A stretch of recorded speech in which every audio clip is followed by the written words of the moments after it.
अस्सलाम वालेकुम everyone, I hope you all are fine.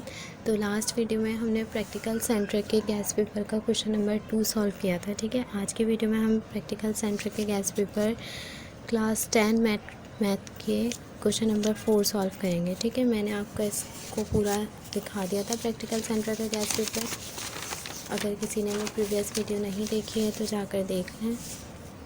आज हम section B short answer question में क्वेश्चन नंबर 3 को सॉल्व करते हैं। ठीक है, इसकी और ये क्वेश्चन आपकी एक्सरसाइज नंबर 9.2 में से निकाला है। ठीक है, एक्सरसाइज नंबर 9.2 भी आपके लिए इम्पोर्टेंट है क्योंकि इसमें से भी एक सवाल ज़रूर आता है। ये जो अभी हम क्वेश्चन सॉल्व करने लगे हैं वो 9.2 का क्वेश्चन नंबर 5 है। ठीक है, चलें स्टार्ट करते हैं।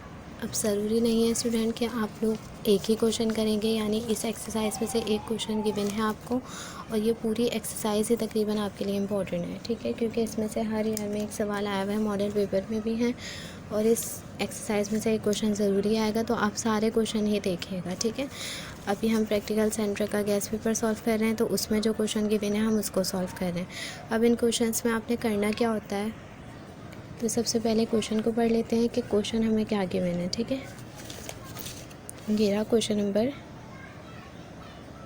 3 है। ठीक है, ये और करके लिखा हुआ है, ये भी क्वेश्चन नंबर 3 का ही दूसरा पार्ट है। ठीक है, वन बाय वन हम सारे क्वेश्चन देख रहे हैं। अभी यहाँ पर है if A upon B is equal to C upon D is equal to E upon F prove that. ठीक है, यानी अब वो बोल रहे हैं ए अपॉन बी इक्वल है सी अपॉन डी के, C upon D E upon F के इक्वल है, यानी ये सब आपस में इक्वल है। तो आपने प्रूव करना है कि ये दोनों भी आपस में इक्वल है। ठीक है, हमें दो साइड गिवन है, इसमें भी एक ए साइड गिवन है और एक ए साइड गिवन है, तो हमें प्रूव करना है कि ये दोनों भी आपस में इक्वल हैं। अब इन क्वेश्चंस को हम के मेथड वाले के सवाल कहते हैं, यानी जो हमें यहाँ पर गिवन है ना, हम उन सबको के बराबर सपोज़ करते हैं। For example A upon be given है, तो मैं सपोज़ कर लूँगी कि ए अपॉन बी किसके बराबर है, के। तो ए की वैल्यू क्या बन जाएगी, ए इक्वल टू बी, इधर डिवाइड हो रहा है, के पास जाएगा तो क्या होगा, मल्टीप्लाई, यानी बी के। ए की वैल्यू आपके पास क्या बन गई है, बी के। फिर आगे इसी तरह जो भी हमें यहाँ पर है सी अपॉन डी हमारे पास, तो उसको भी हम सपोज़ कर लेंगे। ठीक है, सी अपॉन डी बराबर है के, तो सी की वैल्यू आपके पास क्या बनेगी, सी इक्वल टू डी, इधर डिवाइड में इधर जाएगा तो मल्टीप्लाई डी के। इसी तरह यहाँ पे ई अपॉन एफ को भी आप सपोज़ कर लें के बराबर, फिर ई की वैल्यू भी आपके पास क्या बनती है, ई इक्वल टू एफ़ के, यानी आप सॉल्यूशन में जहाँ जहाँ मुझे ए मिलेगा वहाँ मैं उसकी वैल्यू बी के पुट करूँगी, जहाँ सी मिलेगा वहाँ उसकी वैल्यू डी के, और जहाँ ई मिलेगा वहाँ उसकी वैल्यू एफ़ के पुट करूँगी। ठीक है, अब ये दो साइड्स के मैंने आपको, तो ये लेफ़्ट हैंड साइड हो गई और ये राइट हैंड साइड हो गई, तो आपने वन बाय वन सॉल्व करना है। तो आप पहले एक साइड उठा लें, टेकिंग लेफ़्ट हैंड साइड लिख के आप पहले लेफ़्ट हैंड साइड उठा लें। ठीक है,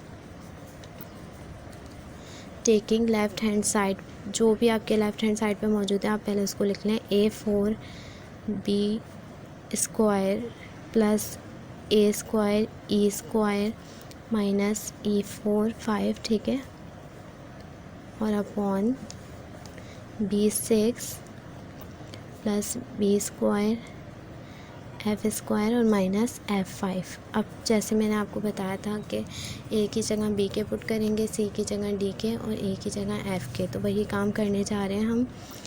ए की जगह मैंने पुट कर दिया बी के, और ए के ऊपर 4 था इसलिए बी के ऊपर क्या आ गया 4। फिर बी स्क्वायर ऐसे ही रहा क्योंकि बी स्क्वायर की वैल्यू हमारे पास नहीं है, प्लस ए की जगह पे मैंने क्या पुट कर दी, ए की वैल्यू बी के, और ए के ऊपर स्क्वायर है इसलिए बी के ऊपर स्क्वायर आ गया।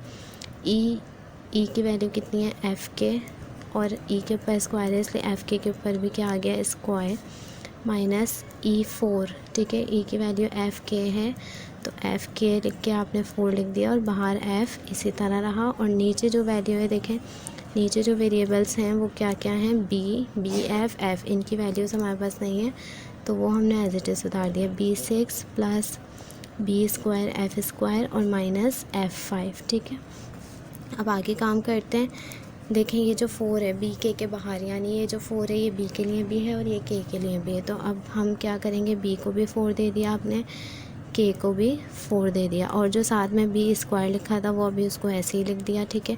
फिर यहाँ पर भी यही काम होना है, बाहर जो स्क्वायर है वो बी के लिए भी, के लिए भी, तो बी स्क्वायर के स्क्वायर, और यहाँ पर क्या हो जाएगा एफ स्क्वायर के स्क्वायर, और माइनस यहाँ पर क्या हो जाएगा F4 K4, ठीक है, और बाहर F मौजूद था, ठीक है, और नीचे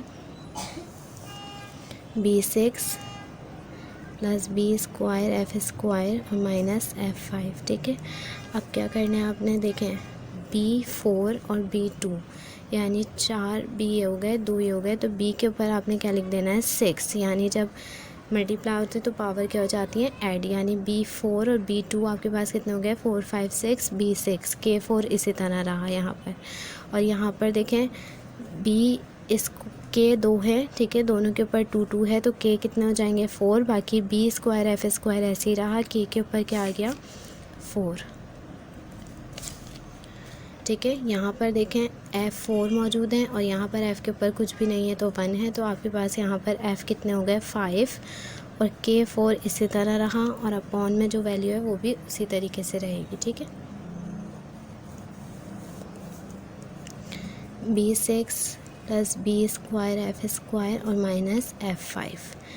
अब क्या करना है कि ऊपर की जो वैल्यूज़ हैं आपके पास 3, उन तीनों में एक चीज़ कॉमन है, क्या कॉमन है K4, यानी तीनों के पास K4 मौजूद है, तो आप जो कॉमन होता है उसे हम बाहर निकाल लेते हैं। K4 एक बार बाहर निकाल लिया, तो अब क्या क्या बचा, शुरू से K4 बाहर आ गया, तो इसके पास क्या बचा है B6, फिर प्लस की साइन है, फिर यहाँ पर देखें K4 बाहर आ जाए तो क्या बचता है बी स्क्वायर एफ स्क्वायर, और यहाँ पर भी अगर K4 बाहर आ जाए तो क्या बचता है F5, और जो अपॉन में वैल्यू है वो एज इट इज़ रहेगी, ठीक है। B6 plus B square F square और माइनस F5। अब देखें ये ऊपर और नीचे वाली वैल्यू सेम हो गई, वेरिएबल उनकी पावर भी B6 B square F square B square F square F5 sign भी सेम है, ठीक है। ये पूरा पूरा एज इट इज़ कट हो जाएगा, ठीक है। यहाँ पर आपके पास क्या बचेगा, ये पूरा पूरा कट हो जाएगा, तो यहाँ पर एक दूसरे से, तो यहाँ पर आपके पास सिर्फ़ और सिर्फ K4 बचा है, यानी आपने पूरी लेफ़्ट हैंड साइड जो सॉल्व करी है उसका आंसर आपके पास आया है K4। तो राइट हैंड साइड जब सॉल्व करेंगे तो उसका आंसर भी क्या आना चाहिए K4। चलें अब राइट हैंड साइड को सॉल्व करते हैं। टेकिंग राइट हैंड साइड लिख के आपने राइट हैंड साइड लिख देनी है। राइट हैंड साइड पे हमारे पास क्या मौजूद है A4, देखें राइट हैंड साइड पे क्या मौजूद है A4 और B4, तो आपने लिख दिया पहले A4 और B4। अब जो वैल्यू है हम वो पुट कर देंगे, यानी देखें A की वैल्यू जो हमने K मेथड से बनाई थी वो क्या थी B के, तो A की जगह मैं पुट कर दूँगी B के, देखें A की जगह पुट कर दिया B के, A के ऊपर 4 था इसलिए B के ऊपर 4 आ गया, नीचे जो B4 था वो इसी तरह रहा। अब देखें ये जो बाहर 4 है ये B के लिए भी है K के लिए भी है, तो ये बन गया B4 K4 अपॉन B4। अब देखें B4 ऊपर नीचे सेम है, तो ये दोनों भी आपस में कैंसिल हो गए, तो राइट हैंड साइड पे भी हमारे पास सिर्फ क्या बचा है K4। तो इस क्वेश्चन में हमें यही प्रूफ करने को कहा गया था कि इस तरह से प्रूफ करें कि ये दोनों आपस में बराबर हैं। तो अगर दोनों के आंसर सेम आ जाते हैं इसका मतलब दोनों आपस में बराबर हैं। लेफ़्ट हैंड साइड पूरी सॉल्व करने के बाद क्या आंसर आया K4, और राइट हैंड साइड भी सॉल्व करने के बाद क्या आंसर आया है K4, ठीक है। तो अब आप एंड में लिख देंगे hence left hand side is equal to right hand side proved, ठीक है, यानी प्रूफ्ड हो गया कि ये दोनों आपस में बराबर है। अब इस एक्सरसाइज से रिलेटेड देखें 9.2 में इस तरह के क्वेश्चंस आपके पास सारे मौजूद हैं और आपने इन सब की प्रैक्टिस करनी है। ये सब के मेथड से ही सॉल्व होंगे, ठीक है।